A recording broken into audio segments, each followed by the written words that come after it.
What is the smallest number that leaves a remainder of 7 when divided by 10 or 12? Okay, so to find the smallest number that leaves a remainder of 7 when divided by 10 or 12, all we have to do is find the LCM, the least common multiple of 10 and 12. And then we will add the remainder. So add the remainder plus 7. Okay, so what is the LCM of 10 and 12? So we have common factor of 10 and 12. They are both divisible by 2. So if we use the continuous division, so we have 10 and 12, both divisible by 2. So divide by 2, 10 divided by 2, we have 5.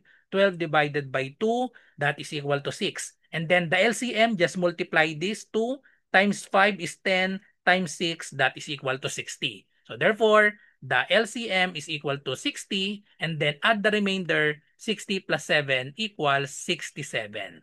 So 67 is the smallest number that leaves a remainder of 7 when divided by 10 or 12. Letter B. Follow for more.